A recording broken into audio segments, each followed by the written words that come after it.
مجروح کا مطلب کیا ہوا؟ وطن کا وقار مجروح ہوتا ہے، وطن کی عزت کم ہو جاتی، پر دوسروں کی نظر میں کیا کیسی قوم ہے اپنے پرچم کا لحاظ ہی نہیں رکھتی۔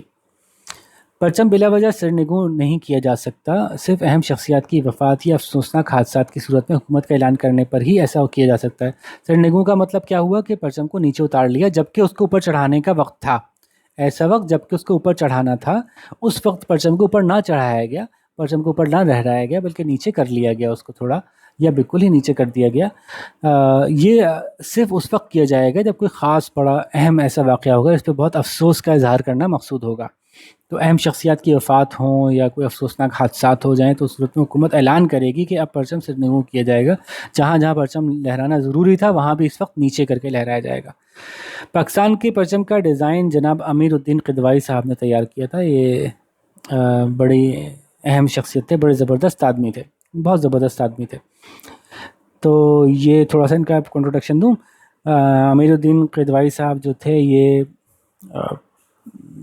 نوجوان تھے جب ہندوستان کے اندر جو ہے وہ انگریزوں کے خلاف تحریک چل رہی تھی۔ اس وقت مسلم لیگ نہیں بنی تھی بلکہ ہندو مسلم مل کے انگریزوں کے خلاف تحریک چلا رہے تھے، اور اس زمانے میں جو ہے وہ آہستہ آہستہ جو کانگریس تھی ہندوؤں کی پارٹی، اس نے ہندوؤں کی زیادہ ہی سائڈ لینا شروع کر دیا، مسلمانوں کو دبانا شروع کیا، تو پھر مسلمان پریشان ہوئے، انہوں نے اپنی ایک الگ سے جماعت بنانے کی سوچی۔ اس وقت یہ آگے آگے تھے، نوجوان تھے، اور یہ بڑے آگے آگے تھے کہ جی ہاں ایسے ہی کچھ ہونا چاہیے، اور نوجوانوں کی جماعت کو انہوں نے بڑا سرگرم رہے اس میں، ان کو بڑا لوگوں کو جو ہے وہ جذبات کو ابھارا کہ ہاں بھائی اس میں ہم نے حصہ لینا ہے۔ پھر مسلم لیگ بنی تو اس میں بڑی جوش و خروش کے ساتھ حصہ لیا انہوں نے۔ اچھا، اسی دوران جو ہے ایک بہت بڑی شخصیت مولانا شوکت علی جو ہیں، وہ خلافت موومنٹ ایک بہت بڑا کام تھا اس وقت، اس میں کام کر رہے تھے، تو یہ ان کے رائٹ ہینڈ تھے، شوکت علی کے رائٹ ہینڈ تھے امیر الدین قدوائی صاحب، اور بہت پسند کرتے تھے مولانا شوکت علی ان کو۔ تو بہرحال مسلم لیگ بنی تو خلافت موومنٹ ختم ہو گئے، اس کے بعد مسلم لیگ بنی تو مسلم لیگ میں آ گئے، اور مسلم لیگ میں بڑھ چڑھ کے کام کیا، یہاں تک کہ 1940 میں جو قرارداد پاکستان لائی گئی تو اس کو بھی بنانے میں اور تشکیل دینے میں انہوں نے بڑھ چڑھ کے حصہ لیا۔ پھر ماشاءاللہ پاکستان جب اللہ تعالیٰ نے عطا فرما دیا تو پاکستان بن گیا، تو یہ پاکستان آ گئے تھے لاہور میں بہت جو جتنے بھی بڑے بڑے لوگ تھے یا تو کراچی گئے تھے، لاہور گئے تھے، اور لاہور میں زیادہ تر ایسے لوگ پہنچے جو کہ جن کا تعلق فن اور ادب سے بہت زیادہ تھا۔ تو بہرحال یہ تو سماجی اور سیاسی شخصیت تھے، تو انہوں نے جو ہے وہ لاہور میں آ کے پنجاب یونیورسٹی میں لاء ڈپارٹمنٹ میں پڑھانا شروع کر دیا تھا، اور پاکستان میں آ کے بھی پاکستان کی ترقی کے لیے بہت سرگرم رہے، بہت کوشش کرتے رہے، اپنے طور پہ جو کر سکتے تھے انہوں نے کیا۔ اچھا، تھے مذہبی ذہن کے شخص سے۔ اچھا، ان کی شخصیت میں آپ کو دکھا دوں، یہ تھے جناب امیر الدین قدوائی صاحب۔ اچھا، حالانکہ آپ بظاہر دیکھیں تو داڑھی نہیں ہے ان کی، خالی مونچھ ہے، لیکن بہت ہی کٹر مذہبی شخصیت تھے، ٹھیک ہے، اور بعض لوگ ان کو مولانا بھی کہتے ہیں۔ تو انہوں نے پاکستان میں ایک بڑا امپورٹنٹ کام اور کیا کہ پاکستان میں ایک جماعت بنی تھی، جمعیت علماء پاکستان، یہ پاکستان میں اسلام کے نفاذ کی کوشش کرنے کے لیے بنائی گئی تھی۔ اس کو بنانے میں ان کا بڑا اہم کردار تھا، ٹھیک ہے جی۔ تو یہ امیر الدین قدوائی صاحب تھے۔ آگے واپس چیپٹر پہ آتے ہیں۔ تو پاکستان کے پرچم کا ڈیزائن جناب امیر الدین قدوائی صاحب نے تیار کیا تھا۔ اچھا، یہ جھنڈا آلریڈی ایگزسٹ کرتا تھا اس کے جیسا تھوڑا سا، جو کہ مسلم لیگ کا جھنڈا تھا، ٹھیک ہے، مسلم لیگ کا ایک جھنڈا تھا جو پاکستان کے جھنڈے جیسا کافی حد تک تھا، اور اس کا ڈیزائن اتنا کلیئر فائنل نہیں تھا، جیسے کہ اب بالکل ایگزیکٹلی ایسا نہیں تھا، لیکن اس سے ملتا جلتا تھا۔ اور جب پاکستان بننے والا تھا نا، تو جو انگریز حکومت تھی انہوں نے یہ سجیسٹ کیا کہ جیسے مسلم لیگ کا جھنڈا ہے ویسے جھنڈا پاکستان بنا لے، بس اس جھنڈے کے اوپر لیفٹ ٹاپ کارنر پہ جو ہے نا وہ اپنا انگریزوں کا جھنڈا بھی ساتھ میں بنا دیں، تو وہ پاکستان کا پورا جھنڈا بنے گا۔ یہ انگریز جہاں سے اپنا ملک جس ملک کو چھوڑ کے جا رہے تھے وہاں پہ کوشش کر رہے تھے کہ جھنڈے ایسے ہو جائیں کہ ان کے جھنڈے کے اوپر انگریزوں کا جھنڈا بھی نظر آتا رہے۔ تو قائد اعظم نے اس بات کو منع فرما دیا تھا کہ نہیں، ہم نے اسلام کی خاطر پاکستان حاصل کیا، اور ہم اسلام کے جھنڈے پر، پاکستان کے اسلامی جھنڈے کے اوپر جو ہے وہ ایک انگریز کے جھنڈے کا نشان نہیں دیکھ سکتے، خاص طور پہ جب کہ انگریز کے جھنڈے میں صلیب بنی ہوئی ہے جو کہ عیسائیوں کی نشانی ہے۔ تو بہرحال تو اس وقت جو ہے پھر یہ جھنڈا جو مسلم لیگ کا جھنڈا تھا اس میں تھوڑی سی تبدیلی کر کے اس کو جو ہے وہ پاکستان کا جھنڈا بنا دیا گیا، اور پھر وہ باقاعدہ تسلیم کر لیا گیا، اور اس کو جو ہے وہ پاکستانی جھنڈے کی حیثیت حاصل ہو گئی۔ تو یہ امیر الدین قدوائی صاحب نے پورا ایک ان کا ایک مشن تھا جو انہوں نے کمپلیٹ کیا اس طرح سے. یہ نہ صرف پاکستان کی پہچان ہے بلکہ دنیا کے ایک اہم ترین مسلم ملک کے جوشیلے، بہادر اور باصلاحیت لوگوں کی ہمت و طاقت کا نمائندہ بھی ہے. اور ہمارا جو قومی ترانہ ہے وہ بھی ہمیں ہمارے پرچم کے بارے میں ہمیں یہ بتاتا ہے نا، پرچم ستارہ و ہلال رہبر ترقی و کمال. یہ ہماری نشان، ہماری رہنمائی کرتا ہے کہ ہمیں کس طرح سے ترقی و کمال کی طرف جانا ہے، ایک دوسرے کے ساتھ مل کر اسلام کے پانچوں ارکان کو اپنے ہاتھ میں سمو کر، ہے نا بھائی، اللہ تعالیٰ کی اطاعت کرتے ہوئے لیکن مل جل کر ایک دوسرے کے ساتھ ہمیں آگے بڑھنا. تو یہ پاکستانی جھنڈے کے بارے میں کچھ باتیں تھیں. کچھ باتیں انہوں نے نہیں بھی بتائیں، اور بھی کچھ مزے کی باتیں ہیں، تھوڑی سی میں آپ کو بتا دیتا ہوں پھر ہم آگے چلتے ہیں. دوسری بات کیا ہے کہ جی پاکستان کے جھنڈے کے کچھ اور قوانین بھی ہیں، پوری ایک لسٹ ہے قوانین کی. جیسے کہ ایک ہے کہ کوئی دوسرا جھنڈا، جب پاکستان کا جھنڈا لہرایا جا رہا ہو تو کوئی بھی دوسرے ملک کا یا کسی دوسرے ادارے کا جھنڈا اس سے اوپر نہیں ہو سکتا. فار ایگزامپل آرمی، نیوی وغیرہ کے جھنڈے بھی ساتھ میں لہرا رہے ہیں اور پاکستان کا بھی جھنڈا ہے تو پاکستان کا جھنڈا ان سے اوپر ہونا چاہیے.